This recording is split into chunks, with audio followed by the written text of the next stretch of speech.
भारत और अमेरिका के संबंधों में बीते कुछ वक्त से लगातार तनाव देखा जा रहा है। दोनों देशों के बीच व्यापार समझौते के लिए बातचीत का दौर चल रहा है, लेकिन अब तक कोई ठोस सहमति नहीं बन पाई। और इस बीच अब अमेरिकी राष्ट्रपति डोनाल्ड ट्रंप ने एक बार फिर भारत पर टैरिफ बढ़ाने की धमकी दे दी है।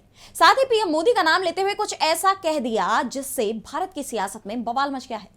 तो क्या है ये पूरा मामला, जानेंगे इस रिपोर्ट में। अमेरिकी राष्ट्रपति डोनाल्ड ट्रंप का बयान एक बार फिर पीएम मोदी के लिए परेशानी का सबब बन गया है, क्योंकि इस बार ट्रंप ने न सिर्फ भारत को धमकी दी है, बल्कि पीएम मोदी को लेकर ऐसा दावा भी कर दिया है जिससे सरकार विपक्ष के निशाने पर आ गई। दरअसल ट्रंप भारत के रूस से तेल को आयात को कम करने को लेकर बात कर रहे थे और इस दौरान ही उन्होंने कहा कि प्रधानमंत्री मोदी मुझे खुश करना चाहते थे।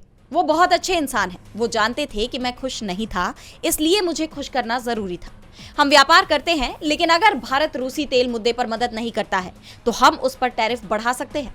आप जानते हैं कि ट्रंप पहले से ही भारत पर रूस से व्यापार बंद करने का दबाव बना रहे हैं। उन्होंने इसके लिए भारत पर 25% अतिरिक्त टैरिफ की भी घोषणा कर दी, जिसके चलते मौजूदा वक्त में भारत पर कुल 50% टैरिफ लागू है। ट्रंप के दबाव में भारत ने भले ही रूस से व्यापार बंद न किया हो, लेकिन मोदी सरकार की नीतियों में बदलाव जरूर देखा गया। भारतीय तेल आयात में अमेरिका की हिस्सेदारी बढ़कर 12.6% हो गई, जो एक महीने पहले 4.2% और एक साल पहले 5.1% थी।